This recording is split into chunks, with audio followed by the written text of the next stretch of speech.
following is a presentation of Epic Esports Radio Network. Live from Oregon, broadcasting around the world, you're listening to the Coach's Corner Radio Show. Sit back as we provide in-depth analysis covering all your favorite sports. Football, baseball, soccer. There's not a sport that we don't cover. So step up to the plate. Get ready for a hit. We're putting on a show, and Coach Craven's hosting it. So without further ado, we proudly present to you your host, Coach Brian Craven. Welcome back to the show. This is Bashing the SFL from Coach's Corner. I am your host, Brian Craven, and it is a beautiful day here in America. We have the blue sky, the sun is shining, a nice breeze coming through my window. I hope wherever you are safe, healthy, and happy. Got a great show for you today. We've got the legendary all-pro linebacker and GM of the Las Vegas Fury, Slinn Shady. This guy's one of the league MVPs. He also runs the beat team, does a lot of good content. He's a friend of the show, been on here many times. Always a good show, always a lot of fun, and we're glad to have him back.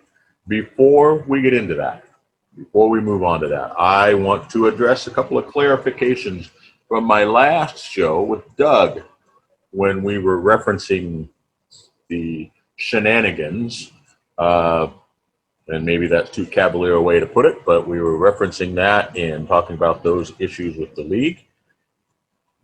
Two things came up that I want to make clarifications on. I don't ever want to put any false information out there. Now, most of the time, Doug and I are doing an awful lot of speculation. We try very hard to be clear that it is speculation, and only to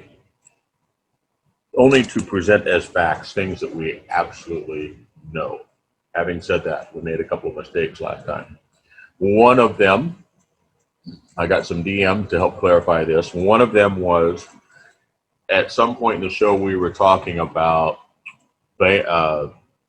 multiple accounts and being a ban. And we said, Doug made the point that some guys that had multiple accounts recently were banned immediately. What in fact happened is one of those accounts, for example, first of all, the players with multiple accounts, their players were deleted.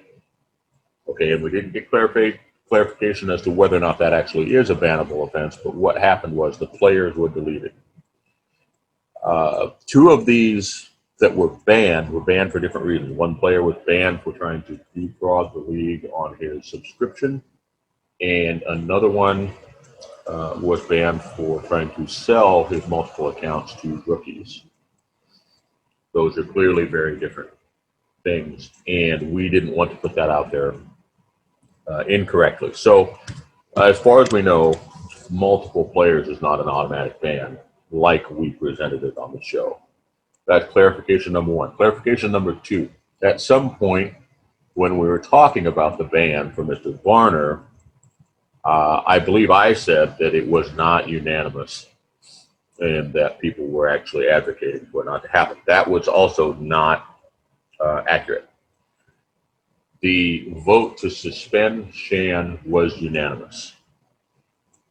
Let me say that again. The vote to suspend Shan among the owners was unanimous. Now, it's very important to note that suspension and banning, two different things. And I completely am on board and understand the league kind of tabling the issue. They dealt with it right now. They're kind of tabling the issue until the end of the season, and then a determination will be made. That's fine. That's fine. Now, the other things that Doug and I said, we still stand by. I don't see a scenario where someone who has defrauded the league in such a manner, deceived the league,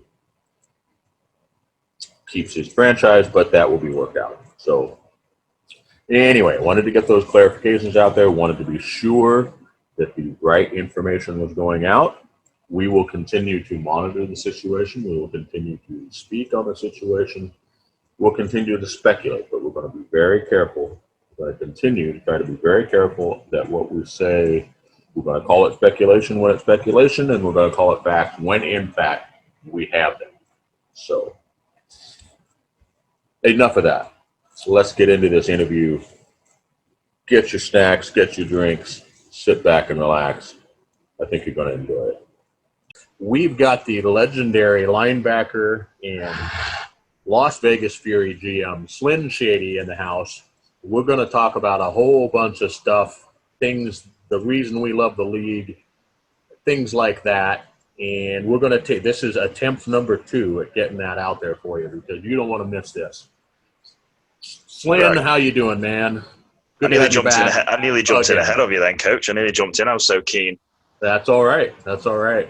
I appreciate the legendary status that you gave me there. Well, I feel like it's warranted. How many Pro Bowls in a row? Like all of them since you've been in the league, right? Every year since I've been in the league, to be honest. Well, there you go. I mean, it's not necessarily anything to do with. Obviously, I built the player, but Shady's the one who goes on the field and performs. So yeah, haven't missed one yet. There we go. Hey, technically, neither have I. But 100% streak. We're clearly both legendary players in our own right. There we go. At least in my own mind, I'm the most legendary copper linebacker currently playing. I don't know. We're the prototypical linebackers that all rookies want to model themselves on. I think that's what we can say. Yeah. It's a shame about attempt 1 because that was a really, really good conversation. It was. But all of our conversations are good. I'm pretty sure we can replicate it. To be honest, we did go on a bit long. It was a bit of a Lord of the Rings epic. I'm not gonna lie. It was. We're gonna break this one up a little bit, partly for editing purposes, partly for the sanity of my listeners. Whatever we can do to help out. Yeah. Up a little bit. They don't want to hear about air conditioning. And whatever else we were talking about. What was it? Air conditioning? We talk about Bruce Springsteen, if I recall. Yeah. There was many. We dived into many conversational holes and struggled to get out of them, I think. So there we need to remain on track. Threads. Many threads. Anyway. That's good. Well, let's start out. Week 6. We just completed week 6. Already? And I know that just feels so. It doesn't feel right. It surprises me. But the season just rockets along, doesn't it? There's no time to think really. Yeah, it really does. The off season goes quick in parts, and then there's parts of a week of. It feels like the slowest week ever, but right. The season just. It goes and goes and goes. And I mean, just think that this exact time again, and we'll be on week 12 looking at the playoffs. I know. We'll have some teams out. Their season will be done. They'll be planning. And other teams will be hoping and crossing their fingers and planning as well, because we know you gotta start planning even while you're still playing. One fact about my player, actually, and one fact about me is as many legendary seasons and as many Pro Bowls as I've been to, I have never been to the playoffs. I've never played a playoff game. Really? Not one time. I was with London for 4 seasons, and we got so close one season. Mm-hmm. We had 2 building seasons. The 3rd season, when we had a team with obviously Liam was coaching, and we had a guy called Rob Roby helping out, and we had Louisiana's owner Gerald, who was our defensive coach, and then I forgot who else was doing the offense. I think Liam was doing the offense, and we went 6-6. We were 1 field goal away from making the playoffs, and we missed said last-minute field goal to miss the playoffs, which was heartbreaking. I actually sometimes go back and watch that. Do you? Just to. It was sort of the actual game was against New Orleans, and they basically would have been out themselves if we'd have made that. And it was on the road. against New Orleans, and we drove up the field with a minute left, got to a field goal position, and I think their non-contract kicker hit a 50-yarder previously, and our contract kicker missed. I think he missed a 45-yarder or something like that. It was heartbreaking. Oh. Either way, that's the closest I have come to the playoffs. I went to Seattle last season after their, really good season the season before, and it wasn't a great season. So maybe I'm just cursed. I mean, I'm sorry to everyone in Vegas, but maybe I just carry a curse of no playoffs. Well, I think it's still too early. I think it's still too early to definitively say that. We'll see what happens. Maybe we can do an experiment where you go to a team that's clearly a front runner and see what happens. Maybe. Well, I mean, I thought I was doing that with Seattle, but clearly not. True. No, I can categorically say now that I can see myself in Vegas for at least another season or two. Yeah. You got a plan there. You're building. You brought in a lot of young guys, and we got a grand plan. Yeah, we've got I'm really impressed with the team we've assembled, and everything's still really positive going into week 6, as it is for many other teams. Mm-hmm. Mm-hmm. Have there been any teams that have jumped out to you or surprised you this season, or for a positive reason or a negative reason? Well, some of the St. Louis guys will tell you that I got some good-natured flack from them. Did you write them off, Coach? I did. I did a little. Okay. I need to clarify. I said potentially. We're talking about how teams were going to do. I don't remember if it's the same episode where it was Doug and we were talking. I said, do you think we're going to have an undefeated team again anytime soon? Because of league parity, all of that stuff. Yes. And in the course of that conversation, I think it's that one. If I'm wrong, that's fine. Somebody will let me know. But somewhere along the way, I said that I thought we had a couple of potential 1 or 2 win seasons happening this year. Which could still be true. It still could be true, yes. And I said St. Louis was one of them because of having so many people in need of progression on the offensive side. Even saying that, even thinking that, I was definitely disrespecting the coaching staff because I know they've got some good coaches over there. Drew's a fantastic coach. Javier doing a good job. But they're sitting here at 3-3. They were. I think it was Eagle. I don't remember which one of them made sure to reach out and tell me when they had 2 wins, and it was much earlier in the season. He said, "We're already at 2 wins, Coach." It's like, you're right. But I think I'd have to say that to an extent, St. Louis is a surprise. I am a little surprised. I was about to say Charleston's surprised where they're sitting, but gosh, they've had a brutal schedule. Yeah. I think a lot of, just getting back to St. Louis I think the offensive struggles have been there, but the defense has been so good, been so consistent. Was it 2 games in a row they conceded 3 points only? Yes. They were. One of them was against Queen City, which isn't a Mickey Mouse team. No, they're not. Well, we scored 2 touchdowns against them, and those were the first touchdowns they'd given up in something like 11 quarters at that point. Wow. Something like that. So I felt pretty good about that. Doing the Sims with them, they were the most difficult defense to deal with that we faced yet. They've always had a defense where, in the past it's been on the field when they had their sort of troublesome season, shall we say. Mm-hmm. The defense was just on the field so often that it would get tired and then it would get beaten that way. But in terms of turnovers and takeaways, they've always had a defense that takes the ball away.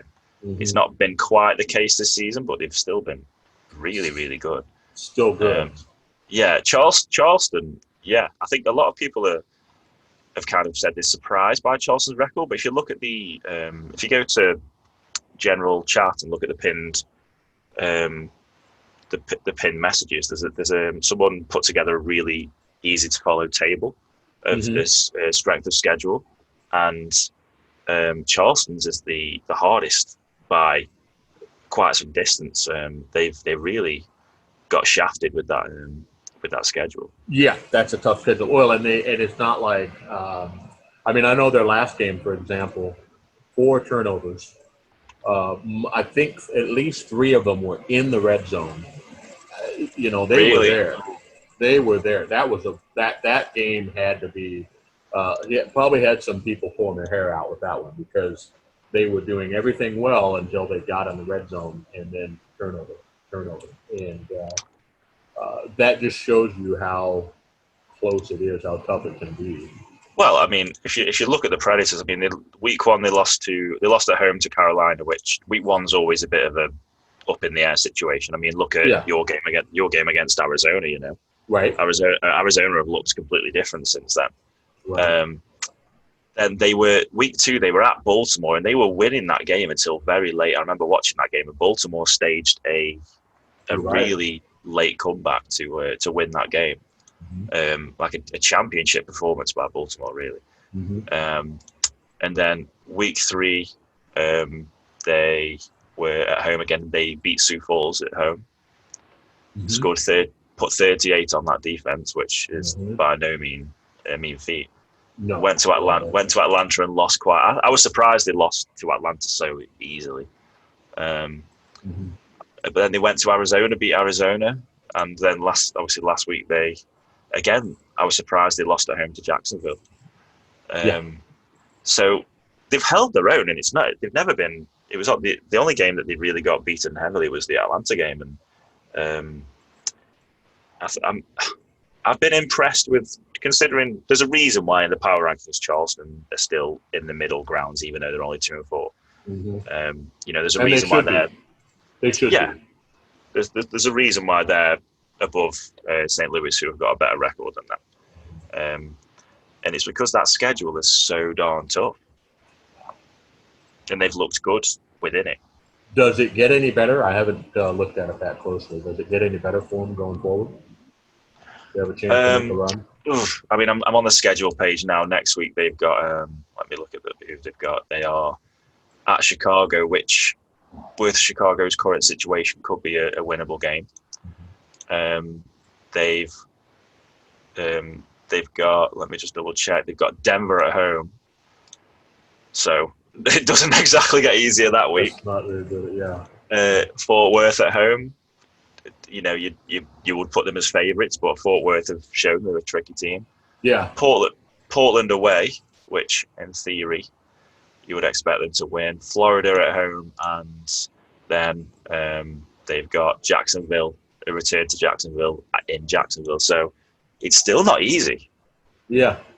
I mean, no game's easy in this league, but it's, they've got the Portland and the Fort Worth games, but other than that, it's considering they're going to have to go 4-2 to make 500. Right. It's going to be tough. They could. Wow. Yeah. That is something. Do you know what though, Coach? If they make the playoffs, even if it's with a 5-7, because obviously we were, before we came on air, we were discussing how we had 11 teams now going to the playoffs. If they make the playoffs with a 5-7 or a 6-6 record, because they've played so many top teams, I can imagine them potentially being a dangerous playoff team. Oh yeah. Nobody. I mean, you wouldn't want to face that team. No. No. I could see one of those teams sliding in, and you kind of, first round opponent being okay. We're in good shape with this one. Not with them. They wouldn't think that. You'd be a fool to think that. I've got a question for you actually that just come to mind, and it is try and answer it objectively because your team is involved in this question. Okay. Of the 2 expansion teams, so you've got Portland and Fort Worth, and then you've also got obviously Lone Star and Louisiana as the I guess they're expansion teams as well. who is going to?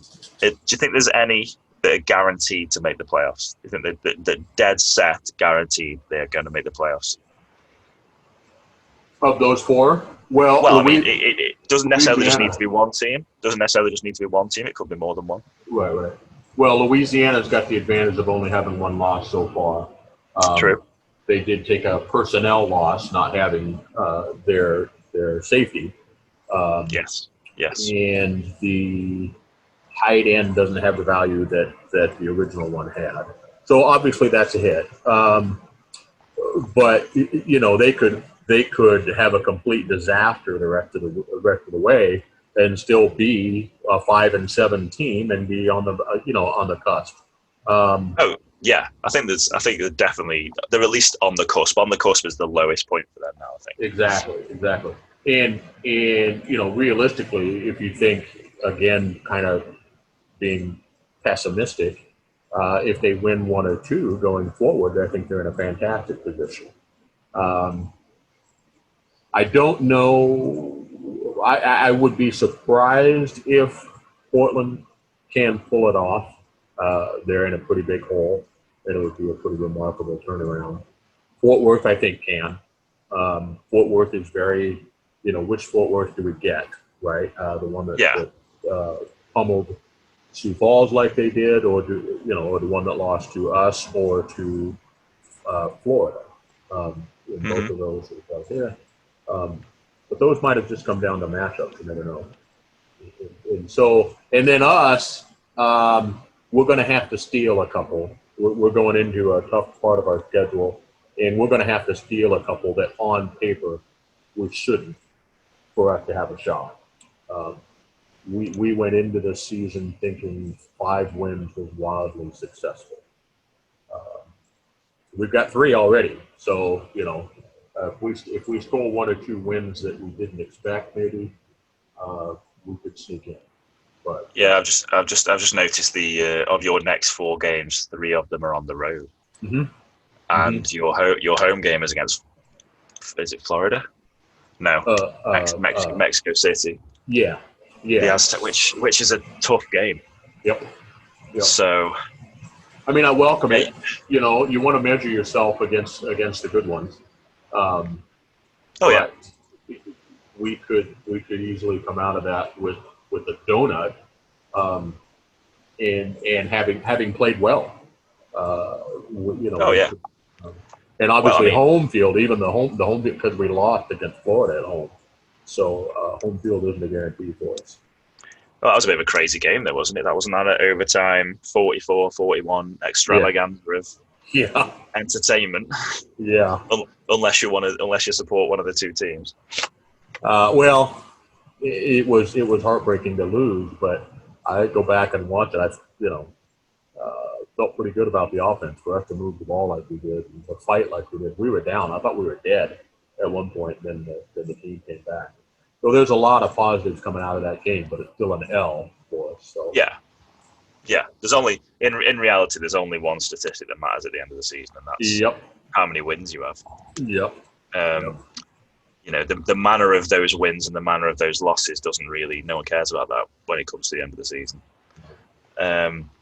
I mean, to be fair, your next game you've got obviously on the road against Sioux Falls. Now, when we played Sioux Falls on the road, we had 5 chances that in the red zone where we had to take field goals, and we could, if they'd have been touchdowns, we would have won the game. Yep. So they are, they're not impenetrable. No. And Tyree does turn the ball over. So if you can, and I think if I just look at the team stats for a second on defense, your rush defense is, top 6 in the league. So you've got a chance. I would never count Lone Star out of any game. I think the style of play that you guys play with is you will always be in the game. Well, yeah, and that's part of why we do it. We're trying to give ourselves a chance. I feel like if we can keep the ball, minimize our turnovers, and then just force 1 or 2 turnovers ourselves, we've got a chance. I don't expect us to blow anyone out. Guys are getting better and better. But Sioux Falls, much like what we try to do, obviously they try to run the ball as well, so we can't afford to give them more chances. We'll see. We'll see what happens. Sioux Falls is, of course, probably my second favorite team in the league. I just enjoy the way they play football. Yeah, I really like Baltimore. I think I like watching Baltimore play. Mm-hmm. The defense has been a bit suspect this season, but the way their offense just and they always seem to just. I know they lost against Louisiana, but I haven't actually seen that game. But more often than not, they just pull it out of the bag. And I know recently, it was announced that they've lost the Dazzos, which is a big loss, really. Oh yeah. I don't know what the exact situation is, but it says it's not league related, so all the best to them. But yeah, that's a big blow for Baltimore, really. I mean, both the Dazzos are integral to their team, so they've been there a long time, haven't they? I mean, the Baltimore at the start of the season, they are my favourites to lift the trophy, and I'm going to keep them there. But yeah, it's gonna be. I just trust the coaches there are so experienced and so good that he's one of the originals, isn't he? He's been here. TJ's been here quite a while. T-Pat, who's the other owner, Tom Patton, he's been there a long time. Did we talk about him in the attempt to one at this podcast when I was on about the guy who inputted every play? Yeah, I was just going to ask about if he was that guy. Why don't you share that story again? Because I know not everyone knows about it, and that was a heck of a story. Okay, well, I might be relaying it wrong because obviously it's a story I've heard off other people, and I know that a few people listening to this probably either know the story better than me or will, be clear to point out facts that I miss. But in season 4, he was the owner of the Minneapolis Maulers, and if you look at all the offensive records, passing wise, they take them. Records that probably will never be beaten. And it's one of those situations where they pioneered it so much that the rules had to be created to stop someone doing that again. And I suppose you can only applaud them for it, really. But yeah, so the story goes that, as far as I was told, was that their owner, Thomas Patternetti, who's connected with Baltimore now, to create the most efficient and I guess the best offense that you could possibly create, he inputted every play, or he simmed every play against every defense, and then I don't know whether we recorded their efficiency or just generally how effective they were, and then went from there to sort of to form his offense, which is just the dedication that takes is just mind-boggling. Yeah, I mean, I don't own the game, and I'm not someone who can claim to know much about coaching, and about the ins and outs of how many plays there are in a playbook and stuff like that. But I can imagine it's a lot of simming and a lot of work and hours and hours. And the fact that, as far as I know, he's either a doctor or a surgeon or something along that line of work as well. To do that, I don't know whether he was off on leave, but just to coincide those two things is just crazy. And I suppose you just got to applaud someone's dedication to do that. Right. And I apologise to anyone out there if I've told that story completely wrong or it's a complete myth. Either way, in my mind, it's a good story, so I'm going to keep it and pretend it's real. It's not. But it's just the dedication you guys, you coordinators and owners and coaches have is just. I think I work hard as a GM, but to sit and watch a screen and see it play out all the time, it would drive me mad. It would drive me mad. Well, it certainly can. I just happened to glance over just a minute ago and was like, how do you not cover that? Even though it doesn't matter in reality. I've got a sim running right now. And then for you to plan like that, and then for the sim to happen on the day in the game, and it just doesn't go how you think.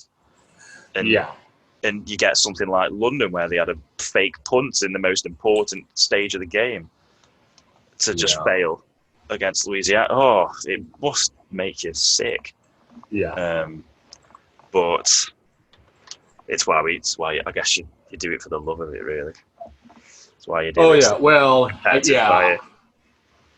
I had a couple early ones where I was still wrestling with the playbook, and I thought, okay, I think, I've run a bunch of sims, this feels pretty good, and then we get into the game, and almost immediately you're going, wait, what? What do you? That's pretty hard to take. That's pretty hard to take. But, but it's coming around, and I feel like I've got a better handle on it. I'm not so bold as to say I have a handle on it, but I've got a better handle on it than I did. Well, I mean, if you ask yourself, say at the start of the season, someone said, right, we can skip to week 6, you can take 3 and 3, would you have taken it? Oh, yeah. I imagine you probably would have. Yeah. Yeah. We were saying at the beginning we're going to take our lumps. We knew we had some players that needed to progress.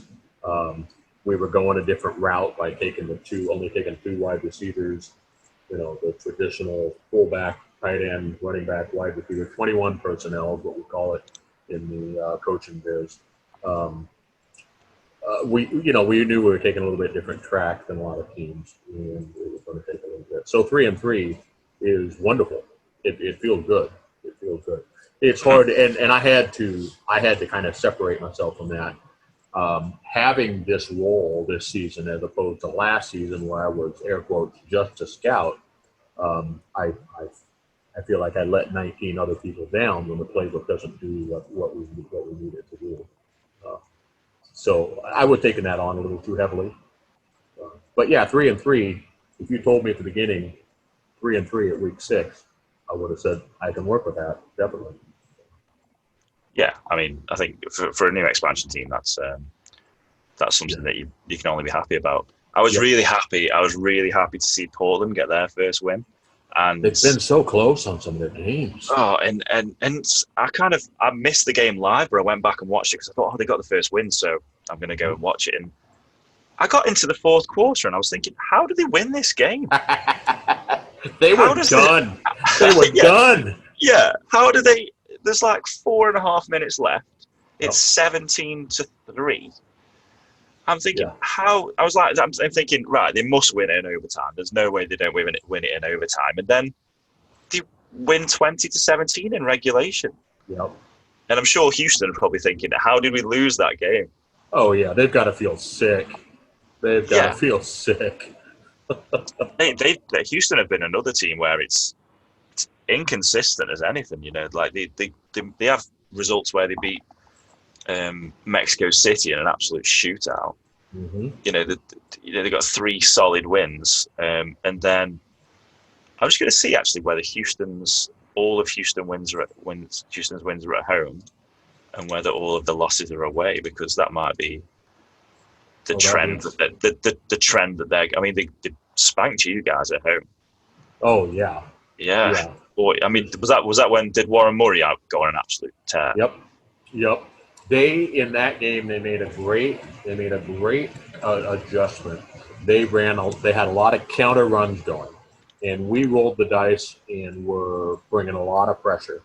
So it was just the perfect play call against what we were doing, and he popped a couple of those, and I remember thinking, oh my God, this is going to happen the whole freaking game, because I knew what we had in on defense. I knew we were going after them, and they had perfect play call for him. And Murray is a heck of a running back. You can't.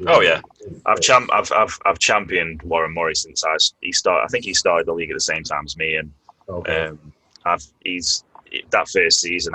I was thinking he's probably my favorite running back to watch that season, and no one was really talking about him. And I think people still. He's an underrated player. He is, isn't he? People don't talk about him that much. I mean, for obvious reasons. You see Colin Hart, you see Regis Streeter, obviously very good running back. Robert Redford, but Warren Murray, I put him with all of those guys. He's a good. Oh yeah, I mean the guy's got 6.5 yards to carry. In terms of yardage, he's 6th, but that's because he's had less carries. Right. He's got more yards per carry than McChesney, than Moses, than all of the ones above him. Everyone above him has got more yards per carry than. But they're getting more touches. That tells you a lot. Yeah, the only one who's close in that sense is Colin Hart, and Colin Hart is an absolute beast. Oh yeah. I cannot explain how much I like watching him play. Yeah. It was quite funny actually when Sioux Falls drafted him in season 11, I think it was. Okay. And it was season 11, and they traded back from the first round, and all their picks were in the second round, and I think there was one or two running backs taken before Colin Hart, and then they took Colin Hart in the second round. And this is in the days when there's only 2 rounds. Okay. So effectively, he got taken in the last round. Okay. And there was a big worry because Sioux Falls that season had Robert Redford the season before, and he had a really good season. Mm-hmm. And then he moved to the new expansion team, Vegas, at the time. Okay. And they were like, how are they going to replace Redford? You know, this is Sioux Falls rely on the run. How are they going to replace him? And then Colin Hart comes along and just blows everyone's expectations away. Wow. He's such a good player. Yeah.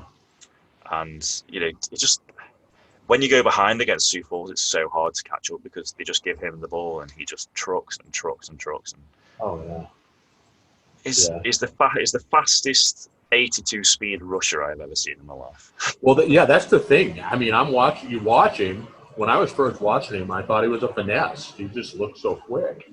And but he's like 235 pounds and like 5 foot. And he's only 5'10". He's like a barrel. Well, and I think it's no secret that that's a little bit of what we've modeled our team after. When Charles and I were talking in the offseason, we talked about maybe going 2 tight ends, doing a little bit of what Charleston was doing. We tested it, and we came back around to wanting to, and it was my buddy Cameron Collier that was going to be either the second tight end or the fullback. I think I said before, he didn't know what he was going to play until the day before the draft. We hadn't communicated with him about that too much. Yeah. Well, I mean, when he first came in, I said, yeah, we'll probably plug you in a defensive tackle. And then we wanted Hugo. We're like, well, we're going to need a cornerback. You'll probably play cornerback. And then Charles. So he's a versatile man. Well, and he just wanted to play. He was happy to do whatever we needed. Yeah. It's funny, before last week, I said, we're going to try and get you more touches this week. And he said, oh, just as long as I'm blocking good for Ike. You know, it's like, oh, I love you, man. But yeah, anyway, we went through all of that stuff, and I just kept coming back to that power run game that Sioux Falls does and how much I like that and how much I think that could be a good thing going forward with the roster getting bigger and bigger. If you can control the ball like that, I just feel like it could be a really important thing. So obviously, Sioux Falls is, like I said, I really like the team. I like the way they're constructed, and except for this week, I really enjoy watching that running game. This week, it's causing me to have an ulcer, but otherwise, I like it. I think one. Let's see if we can hold up. I mean, it's no surprise to me that Registry is back on top of the Russian charts. Because, I mean, his season 13 season in London it's either season 13, I think it was season 13, yeah. It's probably the best. It's one of the best I've ever seen for a guy rushing the ball. Yeah. He was unstoppable in both the passing and the running game. And I know Louisiana have worked hard to get back to that kind of form because I know season 14, New Orleans, without being mean, ruined him. Right. Wherever they tried did not work. Right. And he's back on top. He's got the most yards. He's got the most touchdowns. He's the only player that I like watching probably more than Colin Hart. He's just. I'm glad that we don't play Louisiana this season. Pretty sure we don't play him, and I'm glad we don't. Can't imagine trying to stop him. One thing that surprised me this season is not the absence, but the fact that BDG Hollywood is so far down the rushing charts. He's he's only got 342 yards. He's got 3 touchdowns, but that's a lot less than the top guys. But then you look at his receiving stats, and he has the most. Actually, no, he hasn't got them. He's got the second most receptions, but he's got 7 receiving touchdowns. Yeah, which is more than everyone but Mike Daggs. Basically, he's got as many receiving touchdowns as everyone apart from Mike Daggs, who's got 8. Which obviously that's part of Atlanta's game plan. But I think everyone thought that BDG would be used so much more because it helps the rookie quarterback in Dynasty. Yeah. I suppose they could argue convincingly that checking down to that swing pass to him is helping Dynasty. Because he's having a good season for sure. But I would think a mix is still surprising that he's not getting the ball. He had a couple of games where he carried it like 11 times, 15 times. He had a lot of receptions. But it's surprising. It's very surprising. It's hard to argue against. I mean, those guys know what they're doing, but it's still surprising to see. You've got a stud like that, and he's not. It feels like he's not getting used completely. You've got to admire though the fact that, because I see so many games where check down passes to the running back just go for maybe 2 yards every time, and defenses just snuff them out. Whereas BDG's average is 7.5 yards, so he's nearly getting a first down every catch, and you've got to admire the scheme that they're using to give him so much space to run into, because obviously he's a runner that runs best when he's got a bit of space. Oh yeah.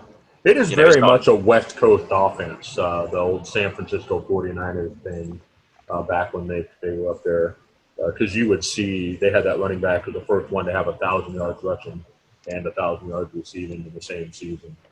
So you make a good point. That pass, that check down pass, is basically a long handoff, and so maybe we're being a little too hard on them when we say they're not giving them the ball enough.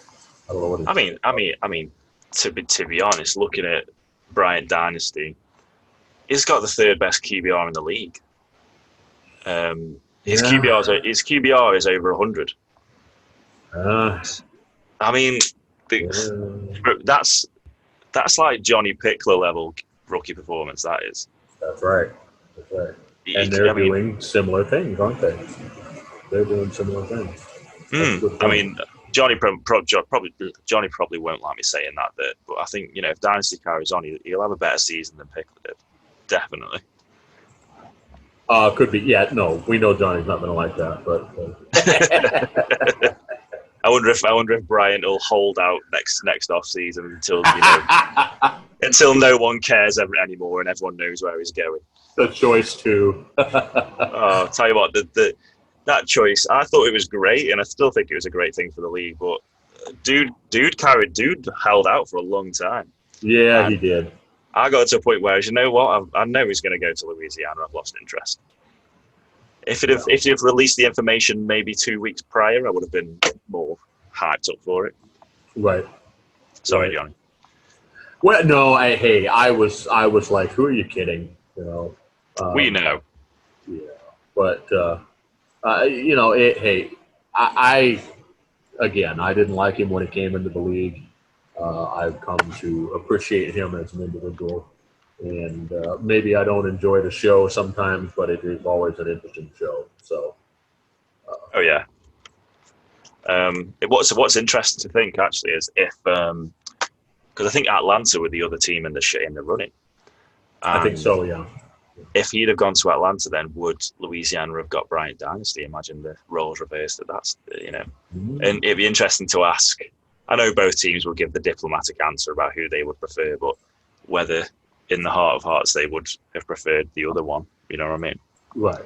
If they would have preferred, if one would prefer Bryant or one would prefer Johnny. Yeah. But yeah, I think week 6 has come around far too fast, but then I kind of want to, I'm someone who loves the playoffs, so I kind of want to get through the season just so I can get to the playoffs. Right. They are fun, aren't they? Just The pressure. Yeah. The And then hype. it means that being a GM becomes really exciting again, because you get to go out and potentially sign players and make sure you keep the ones you've got. So, yeah. What else is on the menu, Coach? Well, let's have a look at that. We're going to take a real quick break while we do that. And when we come back, we're going to move on to the next topic. You're listening to the Coach Craven Show on Epic Esports Radio Network. We'll be right back after this break.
And we're back. I have Slinn Shady. If you missed the beginning, I don't know why you would, but he's the legendary linebacker and GM of the Las Vegas Fury.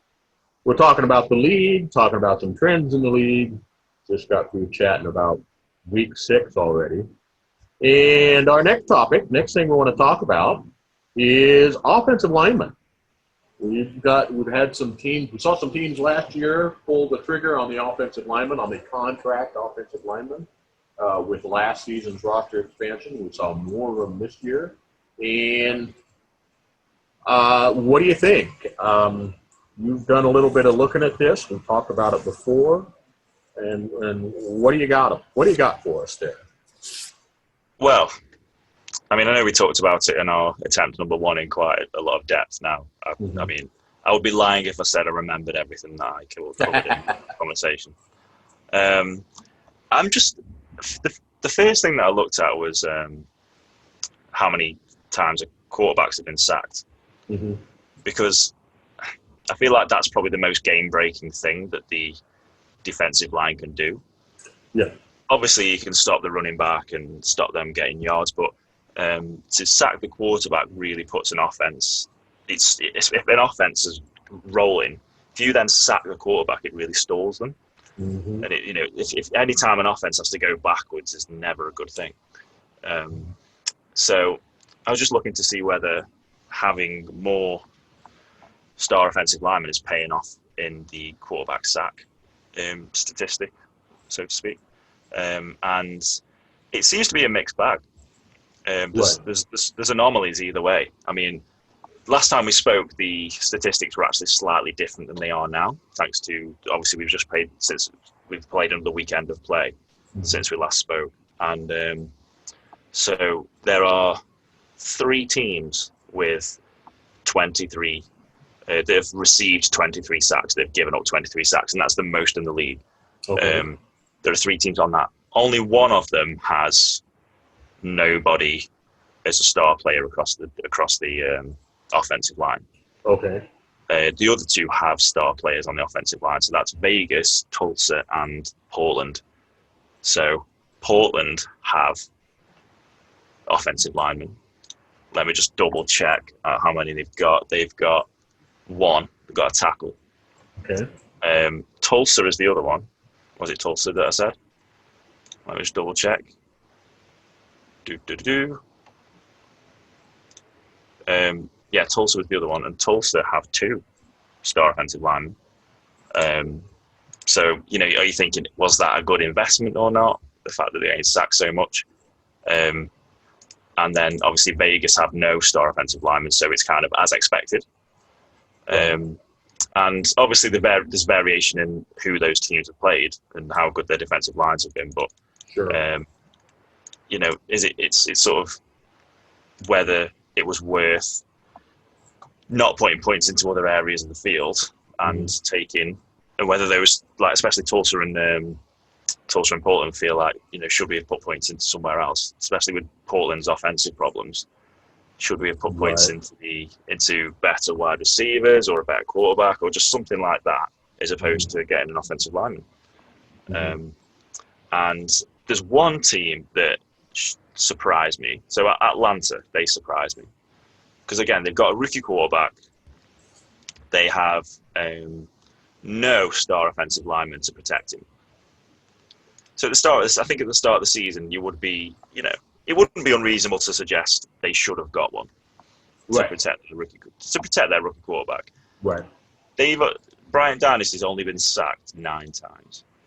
9 times, man. Yeah, 3 of those came this weekend. Who did they play this weekend? They played against London. So obviously London got to him 3 times. Interesting. So he'd only been sacked 6 times in the first 5 games. Which is currently the lowest in the league, which is Sioux Falls and Houston they've only been sacked 6 times. And because you could say, oh, that's just, there's always going to be anomaly in the statistics, but it still sort of presents the argument that, do you necessarily need offensive linemen if you can find other ways to not get sacked so much? So, judging on what we've just talked about, I don't know if, Brian, you're an offensive coach, whether it's because he's checking it down so much to BDG that he's avoiding sacks.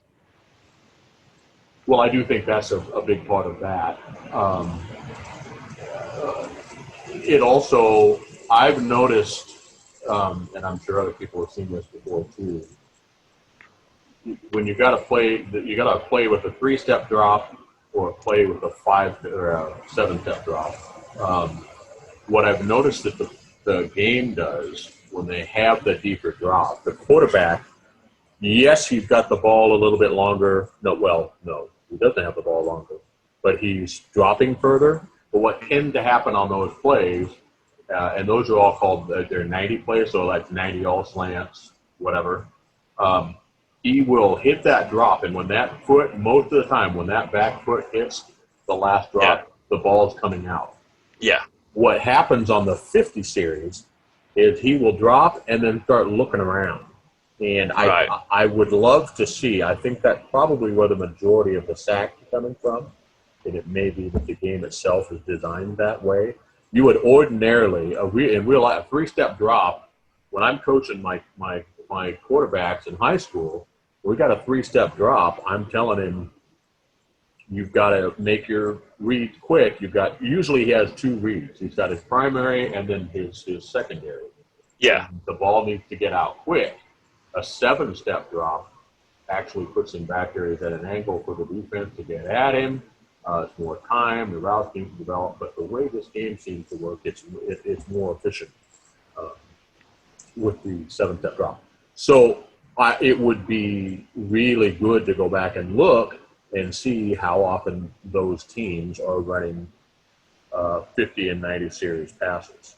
I mean, Brian, I know you want me to commit to that, but I just haven't got the time. Sorry. I cannot commit to looking back at all these games. We got too many other things going on. We got a lot of math nerds here, and I say that with affection. We got a lot of math nerds in the league. Somebody take that on. It would be important.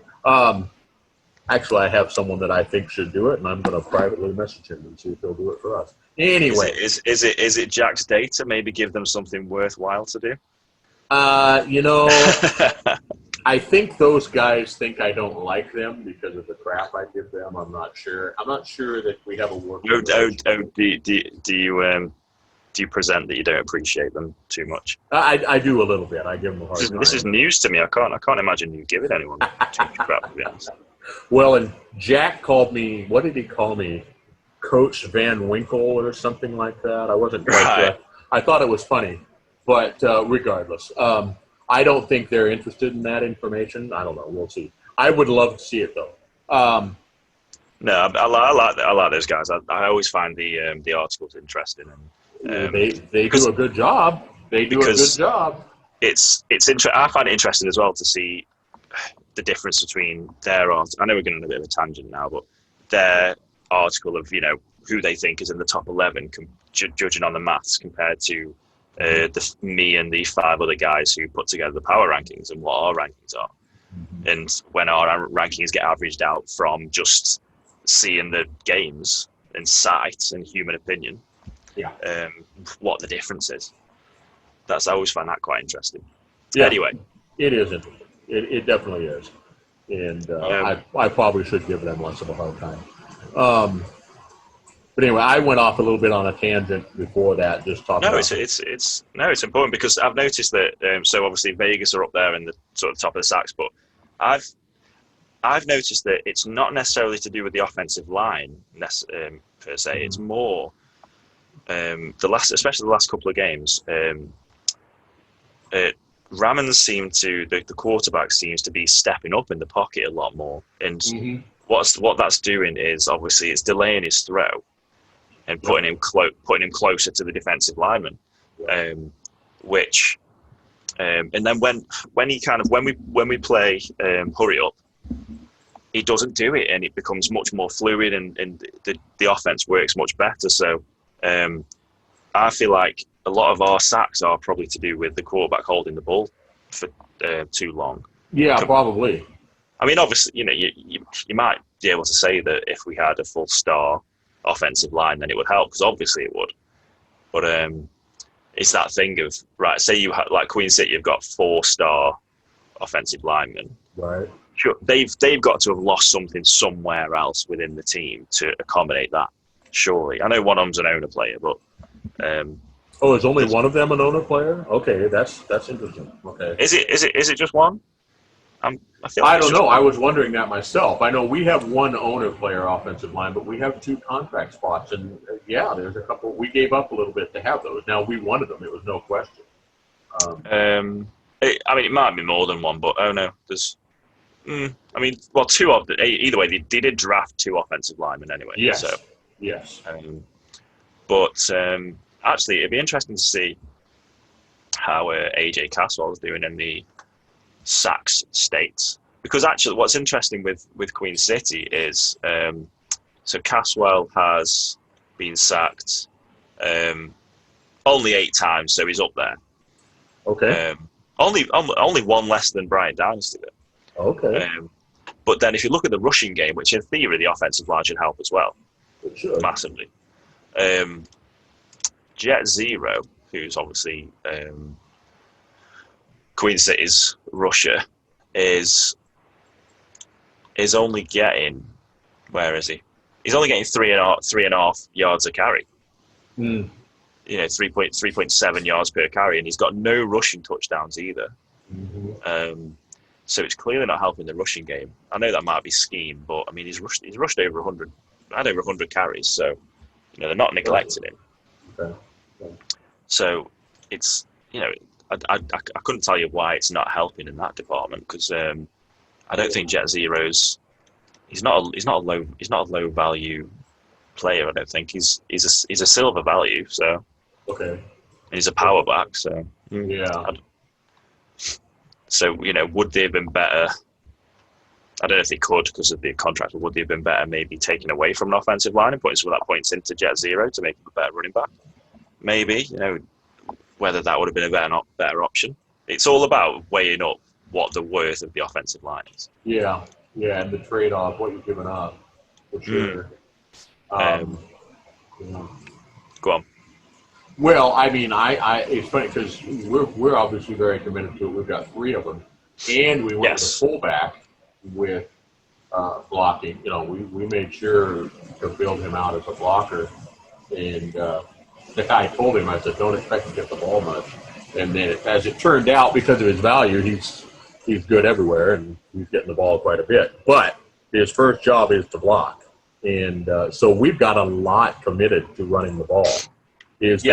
And we don't have a devastating run game. We're fine. We can move the chains most of the time, but we don't have got a lot of. I think it's helped in the red zone for you guys. You seem to have a lot of rushing touchdowns, or more rushing touchdowns than you got passing touchdowns at least. Anyway.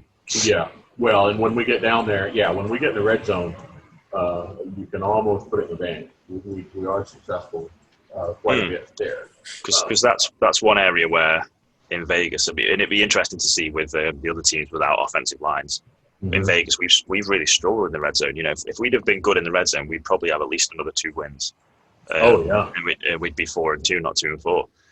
So it seems to be that we don't have much issue between the numbers and between the 20s, but as soon as we get into the red zone, you know, when the defensive line puts even more pressure on, you know, we've struggled. So I mean, maybe that's something to do with it as well. Well, and you guys did something interesting. You guys have done something interesting because you have a fullback as well, don't you, and a tight end. So we do. You've got 4 wide receivers and a fullback and a tight end. There's not a formation out there where you have all of your players on the field at the same time. And no. So that's, you know, because you don't have offensive linemen. But I wonder if that would, because in theory you should be able to line up in a power formation and run the ball on the goal line in the red zone, just like say Atlanta could or whatever, but you're not doing it. So is that because of the line, or what is that? It's hard to say. I mean, obviously I'm not anything to do with the coaching, so. Right. I mean, maybe for us, one thing to do with it is the fact that our tight end started as a copper. Okay. Our fullback was a base copper. Right. Obviously, Scott Johnson was a bronze. He's moved up to a silver now, and he's got a couple more animations. But you know, they all these players started from a rookie, the low rookie value, basically. Okay. So you're building there. You're building. Yeah, and it's getting the running game has been the struggle all season, but it's getting better every week. You know, it's getting slowly getting there to a point where looking to the future in terms of, you know, next season especially, or even if we made the playoffs, by that point, those players will be developed enough that, you know, it's in theory it'll be really quite positive. Yeah. Well, and that's another thing. About the way you're doing it as opposed to somebody else. If someone's playing us and they built their team with, if a lot of their money is in their defensive backfield, then they've got 5 high-value defensive backs. Well, unless they commit to running only nickel, one of those guys is going to be on the bench the entire game to get it done, because we have all of our guys on offense the entire time. We don't go 3 wide or 4 wide ever, right? Yeah. So you guys can do anything and have star players on the field. And so you could, and as those guys progress and get better, as Doug, your fullback, gets better, as your tight end gets better, as Scott gets better, they become more and more of a force. And a team trying to defend against you has a real problem because they can't load up. So the better you guys get, they're not going to be able to load up against the run because you've got 4 wide receivers and you can go 4 wide. One thing as well is that having that, I suppose it helps with stamina as well, stamina issues and keeping players fresh. And I know that I'm sure. I mean, that definitely plays a part in the game. Absolutely. You know, the stamina rate wouldn't be there, but you know, it helps in that sense as well. And our sort of 3rd and 4th string wide receivers, you know, they are effective. I mean, our A-Star, our 4th string wide receiver, got a. It was quite funny actually. She got a touchdown, and then it got disallowed for. It wasn't given, and we should have challenged it, and we didn't. and then she got a touchdown the next play, and there was a flag. And I was like, oh, she's never going to get this touchdown. But it was on the defense, luckily. So. That's right. Yeah. But so they can be effective, and our pretty soon, it might even be next week. Our wide receivers are going to be gold, silver, bronze. So they're going to be the values pretty good. So, I mean, most of our values in our defense is stacked full of value, and it shows in the fact that we've got one of the top 5 defenses. But it's that thing of going back to the sort of question at hand, weighing up where you put your value and whether it's worth it. And I think, and to be fair, with the offensive line, it's still a unit in the game. It's not a given that they're just going to be good. You still need to game plan for them to be effective. Yeah. So it might just be the case that some teams have been able to utilize a star offensive lineman better than others do. I mean, Sioux Falls, for instance. Sioux Falls have got 1 star offensive lineman, Dusty Wilson, I think it's called. And Tyree's got the fewest amount of sacks. Colin Hart runs the ball like an absolute demon and gets 6.4 yards a carry. So, as much as Colin Hart's an amazing player, like we said, and Tyree might be getting the ball out quick, it's still Dusty Wilson. We played against Sioux Falls, and he did have an effect. The week before against Portland, we got 11 sacks or some ridiculous number. Right. Some number that is unfathomable in reality. And then we go to Sioux Falls, and I don't think we got to Tyree once. Wow. Yeah. And it wasn't just down to Tyree getting rid of the ball. It was just the blocking was so good. I think Colin Hart scored a touchdown, and we didn't even touch him. No one touched him because the blocking was that good. So, there's something. I don't know. There's just there's some teams just seem to be able to utilize it better than others, I think. Yeah. But it could be where they're putting their coaching points too. True. Very true. That could be part of the equation. Very true. Well, that was part of the. I think we put some coaching points into offensive line against Queen City this week, or the week just gone, and the offensive line were doing well. I mean, obviously Jeff Duffy got his because Jeff Duffy's a beast, but he's so good. It's insanely good. Yeah. Pardon me. The reason we got, I think it was 7 sacks against us because Ramlin kept holding onto the ball and stepping up. And that's what the issue was, rather than the offensive line. So, like I say, there's multiple factors that make an offensive line look effective or look ineffective. Yeah. I mean, how quickly? I mean, it's made a big deal for us, and we weren't giving up very many sacks, I don't think. But once Ace got quick release, they dropped even more significantly. That's the crazy thing about Bryant Dynasty. Dude's not even got quick release. Yeah. I mean, he might have just got it as an animation this week, but he hasn't. I think they were working on his attributes, and he's not got any animations. Right. So I just attribute that to a championship-winning coaching staff. They know. I mean, that might have a 10% chance of something to do with it. Can't give him too much credit. And I know we wanted to talk about the rise of the tight end as well. The sort of season 15.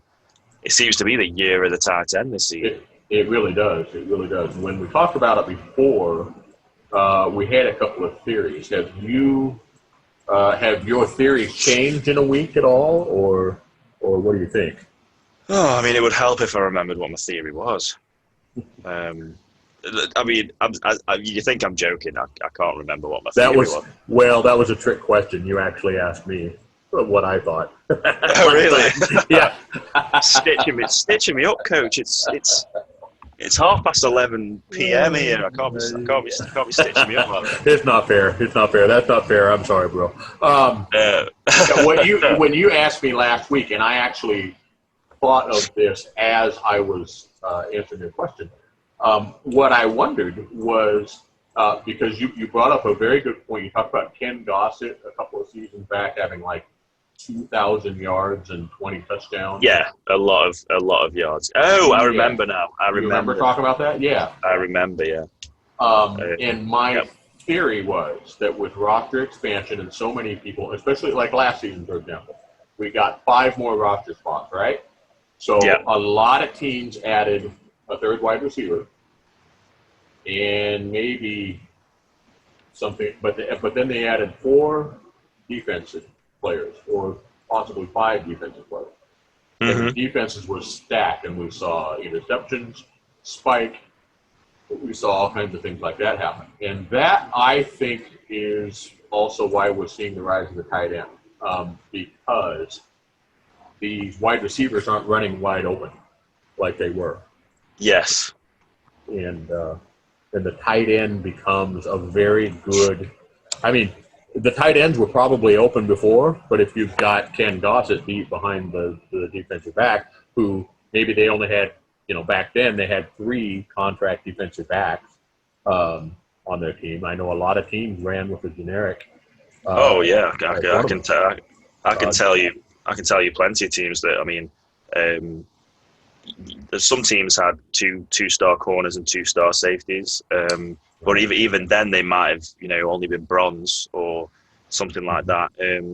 When in London we had one season where we had only 1-star cornerback and 2-star safeties. We had another season where we only had 2-star safeties, and both corners were generics. Because we put everything on the defensive line. The idea was that the defensive line would get to them. And weirdly, the generics made a lot. They did pick the ball off quite a lot, but they got beaten so many times.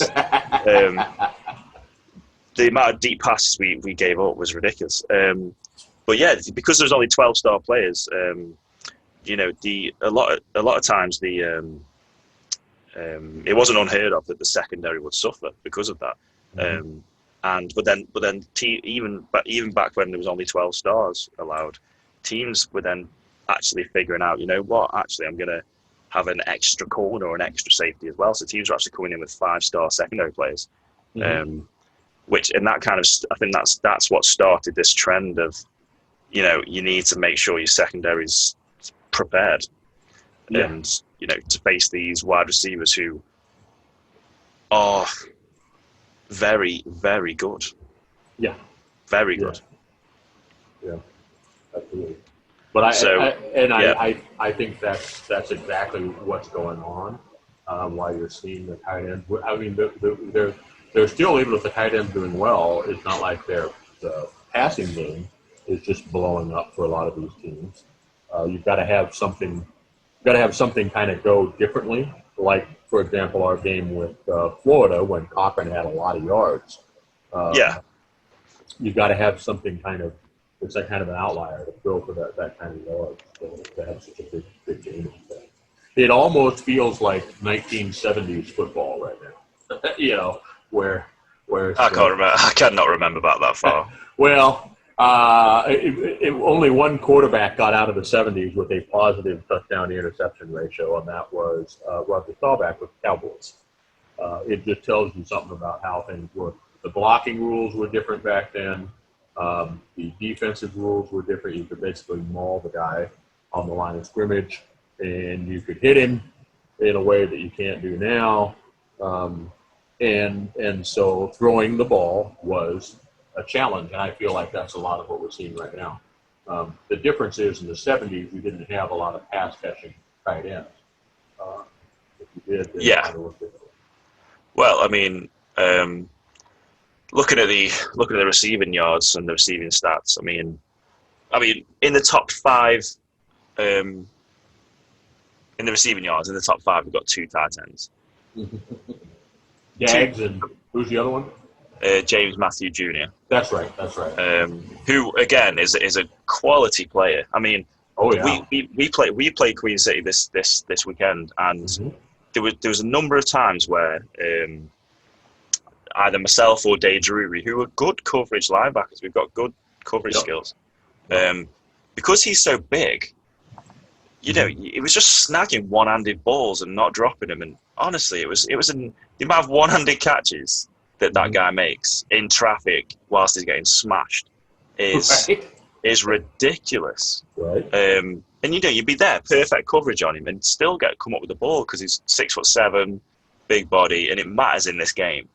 It's not like Madden where the linebacker makes a 10-foot leap and intercepts the ball. Right. He's wearing a jetpack. Yeah. So, and then if you look at if I'm just looking at the first page, there are 4 tight ends on that first page in receiving yards, and that's the top. I presume it's the top 20. I imagine it's split into 20s. And those 4 tight ends are the highest. They're the best receiver on their team right now. So that's Phil Koss for St. Louis, who's sort of must be having a sneaky good season. Mm-hmm. I've not really heard much about him, but he's clearly having a good season if he's on the he's in the top 20 in receiving yards. Yeah, he only had 1 against us, I think, and that showed. And we didn't necessarily scheme for him, but it just how it worked out. I mean, to be fair though, I mean we're six games into the season, and in the top 20 we've got a guy who's got 245 yards. I mean, that's not that many. Mm-mm. That's a lot less than 100 yards a game, and in the past we've seen multiple players get over 100 yards a game. Yep. And then you've got obviously your Adam Williams from your team, who's having a good season. He's averaging 17 yards a catch, which is insane. Right. And then you've got James Matthew Jr. and Mike Daggs. Mike Daggs is having an insane season, but I think the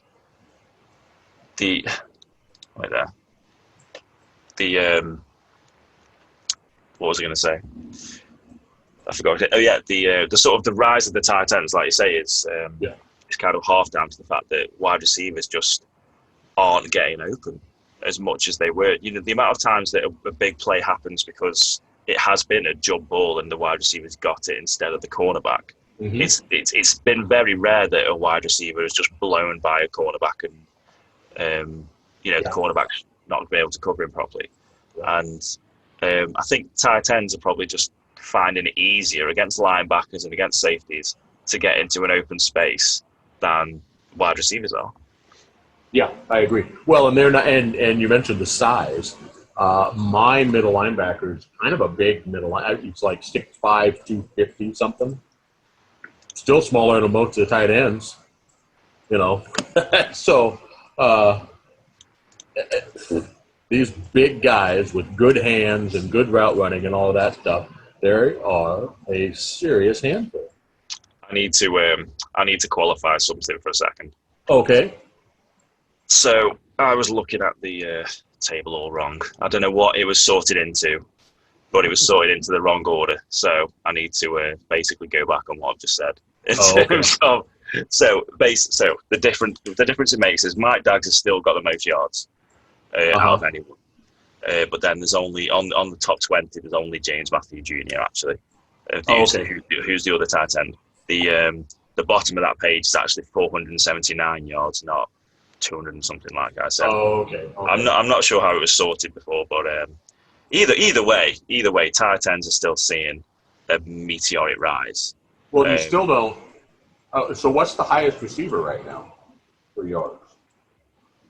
So, in terms of wide receiver? Yes. So, I mean, obviously, so the highest overall is Mike Daggs, who's got 767. Okay. And then below him is Gabriel Manning, who's got 719. Now, if you'd have said 3 seasons ago that Mike Daggs would be beating Gabriel Manning in receiving yards and touchdowns and yards per reception and every other statistic going, you just. I mean, Mike Daggs has always been a great player, but you just wouldn't have believed it. No. And wow, I've just noticed that Ivory Irvin has got 70 catches and he's got less yards than Mike Daggs, who's got 41.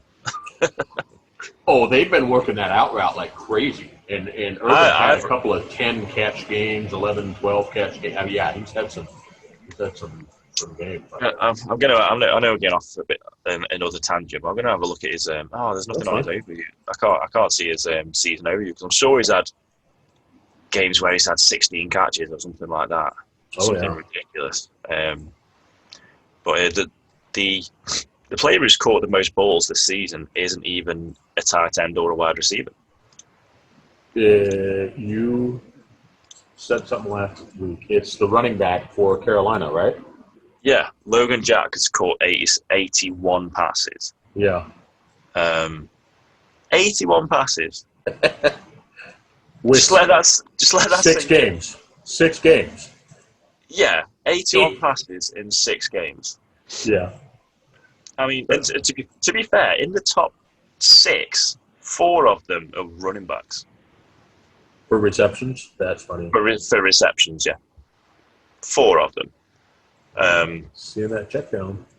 The two wide receivers are Avery Irvin and Deezer Powell. Deezer Powell, I didn't realise he would have had so many catches. I thought he was having a bit of a down season because Deezer Powell's obviously. Yeah, it seems they're using him differently. He's normally a big play guy, as far as I'm concerned, but he's got less than 10 yards a catch, so they must be. Actually, to be fair, having played Queen City this season, it was run, out route, slant, run, out route, slant, rinse, and repeat. But tell you what, I was in game chat, and Jeff Duffy said it. To be fair to him, it works. So why bother changing it? Yeah. Why bother changing it? Well, and those are hard. Especially the out routes are hard to defend. I mean, if you're going to say we're taking away the out routes, we're going to run cover 2, so you got a corner sitting in the flat. Now all of a sudden you're vulnerable deep.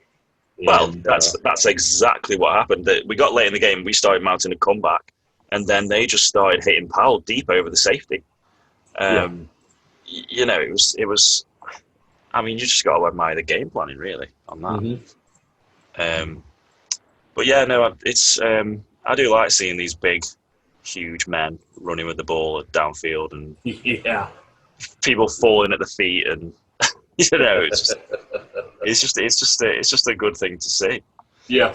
I love Adam Williams. I love Adam Williams. Having him on my team.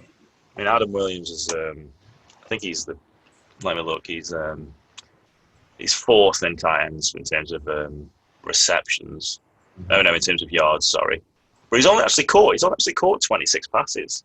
But like I said, he's got nearly 18 yards a catch. Yeah, we don't throw a lot. That is changing. We're throwing more than we were, so we don't throw a lot. So. But yeah, it's. I want to see it. It'd be interesting to see what the statistics are at the end of the season. Mm-hmm. Whether Mike Daggs can, because if he wins the receiving title in terms of yards and everything else, that's amazing to me. Yeah. That a tight end can do that. That's quite something. Yeah. And I'm wondering if that would be the first time that's ever happened as well. I was going to ask if that was unprecedented. If that would happen. I imagine it is. I mean, he's on pace for over 1,500 yards. That's a good season. And he's on pace for 82 catches, 1,500 yards, and 16 touchdowns. That is what he's on pace for right now. That's a fantastic season. It is a fabulous season. I hope he has a terrible game against us, but he hits all of those benchmarks. Yeah. Sorry, Mike. That's what I'm hoping for. And actually, what's interesting is looking at the receptions to targets ratio as well. Oh, yeah? So he's been targeted 49 times, and he's only not caught the ball 8 of those times.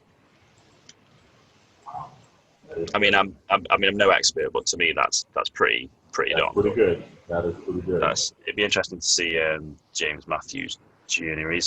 Matthews Jr.'s been targeted 50 times and caught it 39, so he's only missed 11. Whereas if you look at the wide receivers, some of them have missed 20 plus balls, Mm-hmm. So maybe that's where it is. Maybe tight end is, it's always been a safety blanket, but now it's just a blanket you wear 100% of the time. I think so. I mean, when you look at when I'm picking plays now, often I'm looking at them and say, all right, what's the tight end doing? The tight end in a good spot so that if he becomes, not necessarily a primary, because I'm still trying to get Liam Hammond the ball. I'm trying to get Dave Axis more touches because, he's such a diva. I don't go into it. Always complaining. I don't go into it saying I want Adam to have all these touches. But when I'm looking at plays, so, all right, what's Adam doing here? Is he a viable threat? Who's he likely to be going against? And it's making a difference. I think one of these games, I could almost see him having a 200-yard game because he's just so dynamic in the middle. And it won't be by design. It'll just be, we're trying to set it up so that we're hard to defend. Is all we're trying to do. So. Yeah. Well, I mean, it's working with Adam Williams right now. Yeah. So whatever you're doing is clearly having a good effect. Yeah. But yeah, it's just, I mean, they're just so reliable. I mean, Robert Garrett Jr., 40 receptions, 46 targets. He's only missed 6 balls. Yep. Fantastic. It's just, I don't know. It's just, it'd be interesting to see if this continues into the coming seasons as well, whether this is a trend that just carries on. Yeah, well, and it might. I know. I mean, almost everybody's got themselves a quality tight end. I mean, maybe a team that's trying to develop one. There's probably some there, but almost everybody's got a quality tight end. But I would be curious to see if people start prioritizing it more. Maybe throwing a little bit less money at their receivers and more at their tight ends. And actually, whether some receivers will transition over to tight end. Because obviously, as well, you have to, with that transition, you have to think, okay, so if I'm a receiver, say you've got, I don't know, say you're a slow receiver. If you transition to tight end, you're not going to lose any of those speed points, so you're going to be a fast tight end. Right. And you're obviously going to have to build up speed and stuff. And whether transferring from tight end to receiver is a good sort of career move, so to speak, for value wise. I think it would be. Could be. But anyway, that's a conversation for another time. Shall we let the good people have another cup of tea, Brian? A little break. I think that's a good idea. Let's do that. We're going to take ourselves a little break, and then we're going to move into the home stretch. So come back soon. Oof, I'm excited. You're listening to the Coach Craven Show on Epic Esports Radio Network. We'll be right back after this break.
And we're back. I hope you got coffee or tea or vodka or whatever it is you need to get through this conversation.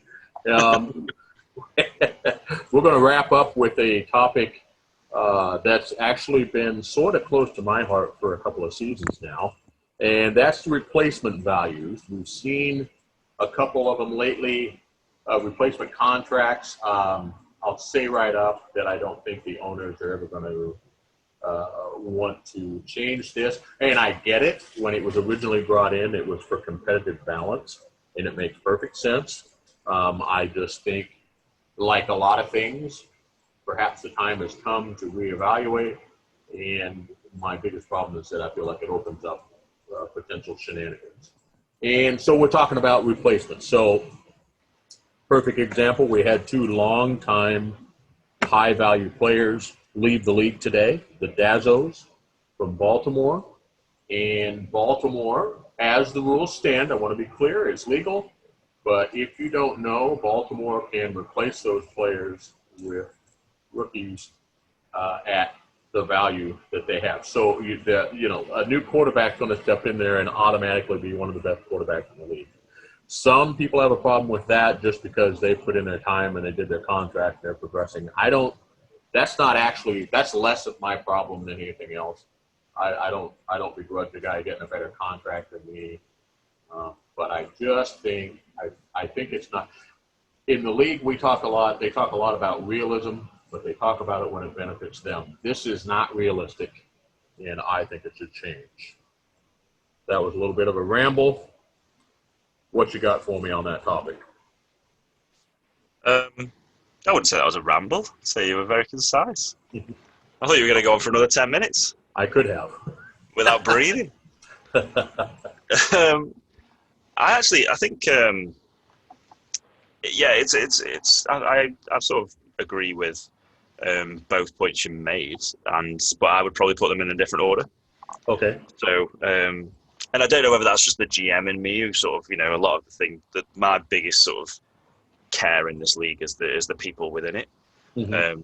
And I can see where the frustration is with certain players, that not only the fact that it's not even about value really, because players that care a lot about their own value, I think see this league in the wrong way. Agreed. Or it's something that they shouldn't be prioritizing above everything else. Mm-hmm. I think it's more those players that they stressed and they went through the process, through the draft, through the minor league, and as much as that's a process that was a really positive one and one that I kind of half wish that I'd done. Mm-hmm. Obviously, the league was a lot different when I started. I can see them being frustrated that someone could just come in and just get onto a team without having to go through that stress and just have a place just mm-hmm. like that, especially at a coveted position like a quarterback or a running back, or a safety. They're quite popular positions in this league. And you've got players who more the players who were in the minor leagues were a running back or a quarterback, and they really tried to get onto a team as that, but there were only limited spaces, maybe 2 or 3 spaces, which there were in the. For those of you that weren't here during the season 15 draft, there was maybe 3 quarterbacks that went, and even 3 running backs, maybe. I can't remember. Mm-hmm. Maybe even less running backs. And so you had a lot of players who were running backs in the minors who had to make a decision whether they stayed in the minors, no matter how much work and the interviews they'd done and the progression, or whether they went, and a lot of them went to the SFL as a completely different position. Right. As a safety, as a base copper safety for a start. I mean, I know I said value wasn't important, but even still, as a position that isn't the one they wanted, and then accepting a contract that, didn't take into account any of the work they'd done. Mm-hmm. Then to see this opening come up and they can't do anything about it themselves because they're already on a team, and someone just comes in and takes a quarterback spot, because then in theory, that's their career then as well. Right. It's not just one season. They can now be a quarterback having done no work from for the next 10 seasons. Mm-hmm. And these players that originally wanted to be that and put the work in. And obviously, it's not the person who accepts that quarterback contract is not their fault. It's the system in the league. Exactly. But that's where the flaw for me. That's I guess from a humanitarian angle. Sounds a bit strong calling it a humanitarian angle, but we'll go with that. That's the only word I can think to describe it. I like it. Yeah. Yeah, it's that's I guess a flaw in the rule. And then on the flip side, it is the simulation football league, and if you want to be a true simulation, you know, it is unrealistic that someone's just going to, especially someone who's just basically a rookie that's come off the street, effectively, to just step in and be just as good and to be no disruption. And as much as things happen, obviously we've been, hit recently with Rich passing. Yeah. That's you can't plan for that. There's no way any owner could plan for that to happen. And you don't want to feel like you're punishing a team for that, but it's kind of, if that was a rule, it kind of be it end up being a reality of the league, I think. And I do like though that Vancouver have.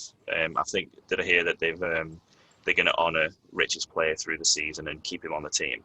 Oh, that's wonderful. I was wondering about that. I hadn't heard that. I think that's the case. Don't quote me on it, but I'm pretty sure I watched the Vancouver game, and I'm sure one of the commentators and the broadcaster said that was the case, which I really like. I really think that's a really nice thing. But yeah, because in terms of like the simulation aspect, I remember my first season in the league, I had a massive issue with some teams who all their defensive backs were the same height and weight. Okay. There was a couple of teams where all their safeties, and so both of their safeties and both of their corners were all about 6'3" and 225. And they were all the same height and weight and pretty much had the same attributes and everything. And I just thought, to me, that just feels fake. Because if you look at any team in the NFL, there's variation across the whole secondary.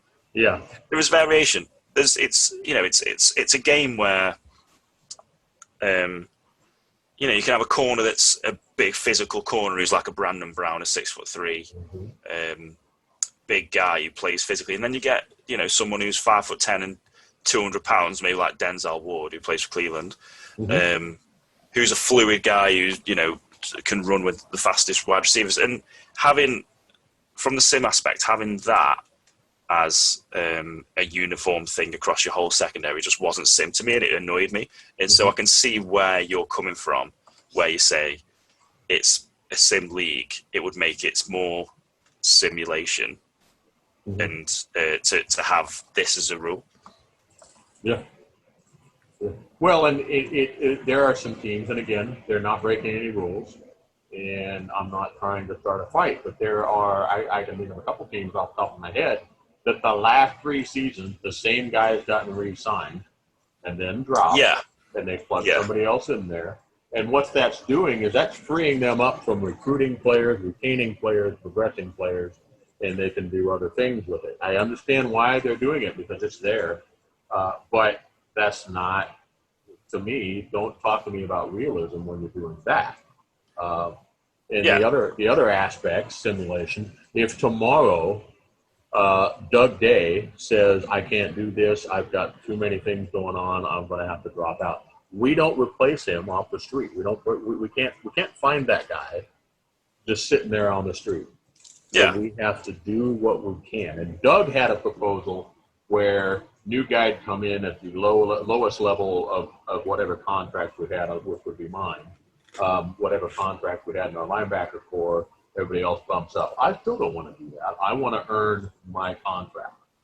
But that, I think when we discussed this last week, and unfortunately, obviously, it got corrupted. I think we talked about whether if the player who left was a gold, maybe the new player comes in at the max they can come in at is base silver. Yes, we did talk about it. Yep. And then if say a player is above base, any player that's above base silver, the max they can get replaced at is base silver. Which I know if that player is already base silver and they get replaced by someone who it would be a like-for-like replacement, which is what we're fighting against. But I guess to sort of is a compromise, so to speak, so the team isn't getting completely done over. Yeah. Well, that's part of the thing is about making this palatable to the owners, because I completely understand the owner's standpoint. I understand the competitive balance standpoint. But to me, I think one of the things I said was maybe if that happened, then we get more loyalty points the next season we use or something. Something, again, to make it palatable to the owners to do something like that. So if we had to replace Doug and we replaced him at a base silver or whatever, then those points can be applied to our loyalty cap for one season only. That might be something that makes it more palatable to owners and whatnot. Still, I'm sure somebody could point out ways that could be used for shenanigans, but I think it's human nature to try to manipulate the rules a little bit in your favor in a competitive situation like this. And I'm not, as long as you're not overtly cheating, I don't have a problem with that. I can salute the attempts being made. I think one thing to be clear is, we're not, well, obviously I'm speaking for myself, and I'm pretty sure it's the same for you. We are not degrading or having a go at the teams that are quote end quotes exploiting this. It's more about the system that we're sort of talking about rather than the teams that are using it to their advantage. Yeah, exactly. Because, and obviously, with that thing we were just talking about, if there was a bronze player who needed replacing, maybe the guy who comes in as a base bronze, and if it's a copper player, they're a base copper. So yeah, I think it's something that I would push to be looked at anyway. I mean, obviously, you've said that it's probably already a foregone conclusion, but it's just one of those things where if you're an owner and you commit to having a player, then commit to having a player. Yep. For me, I mean, and I know, I mean, our owner John, our owners John and Tony, they love having their players and they commit to having those players, which I've got no issue with. Because if you're going to take up the spot of a potential new player, like a rookie or anyone, then do it. Take up that spot and own that spot. Don't just have it for 2 weeks and then give it to a pre-planned person who, it kind of it games the system slightly. Well, we could have done it. We could have done it. Let's say so. Charles doesn't retire Pseudo Nakai. We could have gone a couple of weeks, and then he retires Pseudo Nakai, and we draft a corner, and then we have a badass gold running back that we just plug in somebody off the street. I mean, we wouldn't have been doing anything wrong. We wouldn't have been doing anything wrong if we did that. And I mean, and again, I mean, those sort of teams that have done that, then fair play. But you've got to understand people who think that the system is flawed. One thing that I was actually have the conversation. If the question can't be asked and we can't have the conversation, we've got a problem. And that's all we're doing. We raise the question. We want to have a conversation. In theory, everything should be. Obviously, some things there's no point debating because they're set in stone, and it would be stupid to even debate them. But everything, in theory, should be up for debate. Everything. In theory, someone could come in and think and say, "Oh, I want the rules that a touchdown is only worth 4 points." Right. Something that no one would even bother going for. But technically, you should be allowed to come in and debate that. Yep. Which is that thing about having the conversation.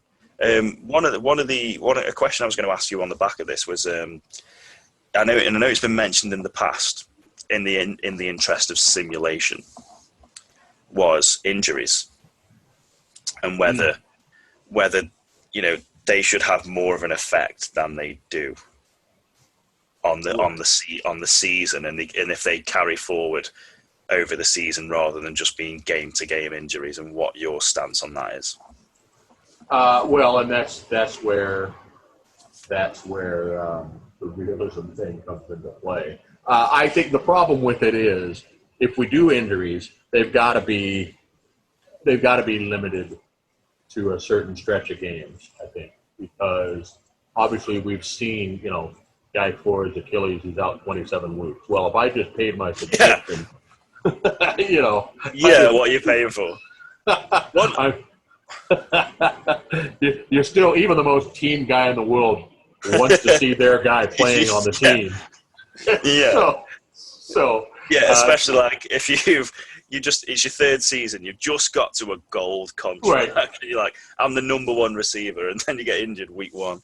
Oh man. Bam. Well, and again, another side of that, how many times has Harish Prasad been injured? So how many seasons would he have lost? When we